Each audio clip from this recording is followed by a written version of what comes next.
All right, Tanya Summary Shiur. It is week 39, and we're doing Igeras HaKodesh, the fourth part of Tanya, chapters 9 through 11. So without any further ado, let's jump right into it. First one is a short one. It's essentially a fundraising letter. The Alter Rebbe says, essentially a very short part, that we, as Yidden, we give tzedakah, and we also support ourselves, we support our families. And he says we should appreciate that these things that we do, that we support our families, is really because they take precedence over everyone else. And at the same time, we need to appreciate that after that precedence, we also need to support our brethren. Which, just to interject over here, I think is a beautiful part, besides for the fundraising aspect of after the preference, after the fact that the prefacing, that you need to preface yourself and your family to everyone else. Therefore, you need to give to other people once you're done with giving to yourself and to your family. But I think it's also beautiful to appreciate that every single thing that we do in our lives is able to be an avodah, and that includes supporting ourselves and supporting our families. That it's really avodas Hashem to live our lives in a good way and in a healthy way that we're able to live and that our families are able to live is in itself an avodah. But anyhow, once he says that point, the Alter Rebbe then moves on and he says that in earlier generations the avodah was primarily Torah, but as the generations go down, we move further and further towards practicality, almost in an analogous way to many things, that you start off with the idea of how you want to do it, and then you practically do it. So in earlier generations, the main avodah was learning Torah, was the intellectual aspect, but now we're coming to the generation right before Mashiach. He says the time that the Sukkah of David has fallen to the lowest levels, the lowest level is practical action. It's the least intellectually involved, it's the least spiritual and lofty, it's just the practical action, but that's the avodah of this generation. And that's what the Alter Rebbe says we need to do, the avodah of tzedakah in this generation. And as we move closer and closer to the coming of Mashiach from the time of the Alter Rebbe, it becomes more and more relevant for us. So that is chapter 9, with a few personal interjections. Anyhow, on to chapter 10. So in chapter 10, the Alter Rebbe starts off by asking a question. It says in the pasuk in Eicha, Chasdei Hashem ki samnu, which translates to the mercies of Hashem that they didn't finish.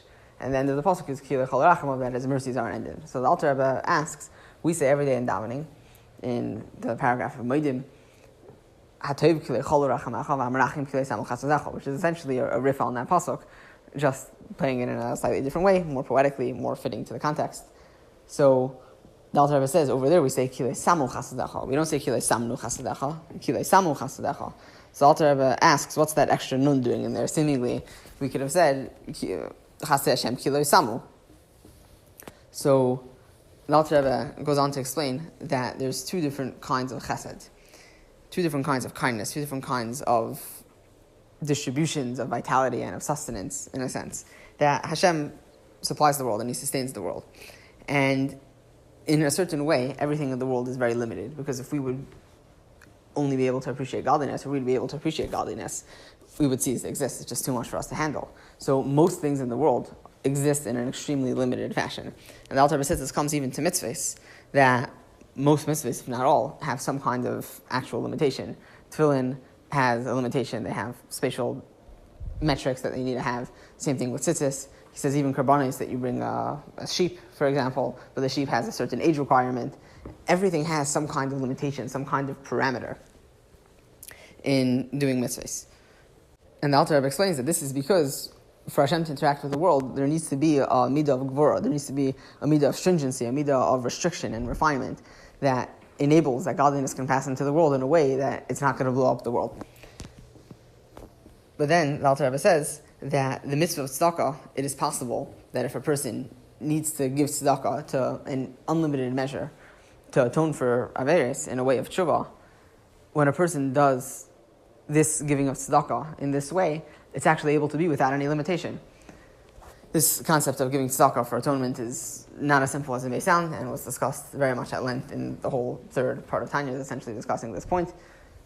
So I suggest to look there, listen to earlier shiurim.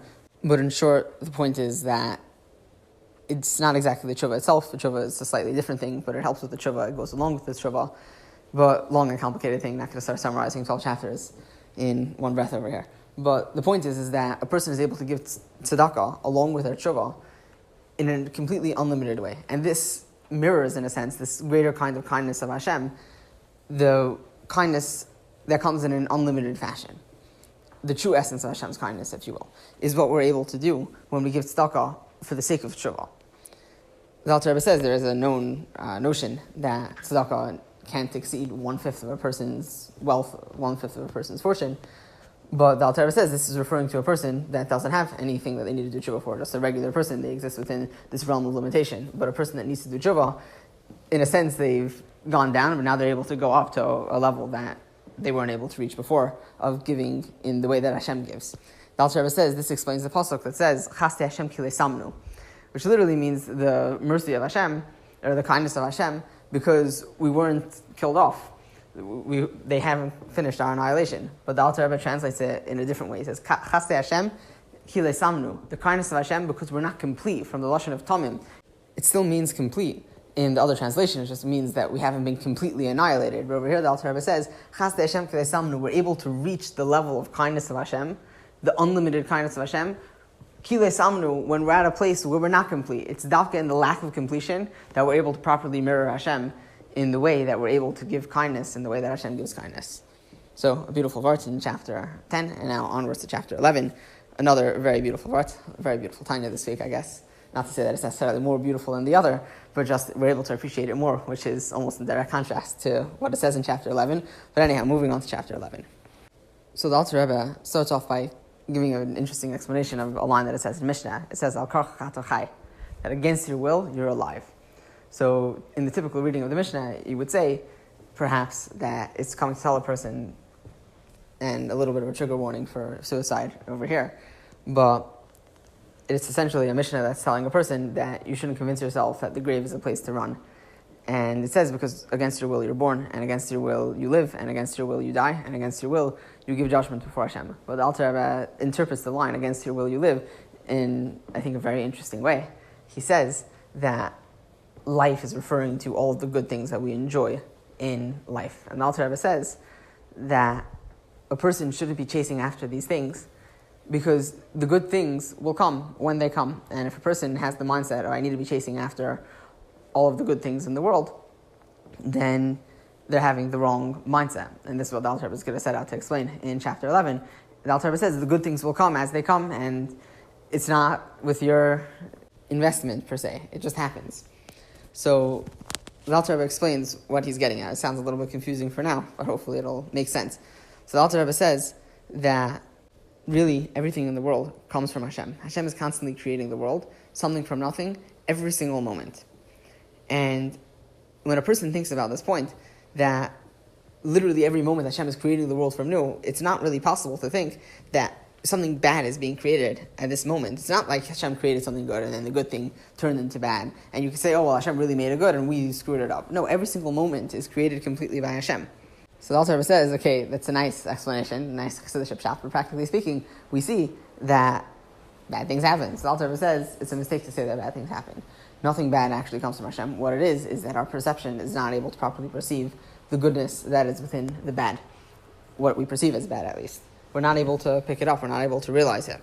The Alter Rebbe says that a person that properly believes this, it's not fully possible for them to suffer in a true suffering from anything in the world, because ultimately, whatever bad thing happens to them, it could really be bad. It could really hurt. They'll suffer in the physical sense. They might even suffer in the mental sense, whatever it is.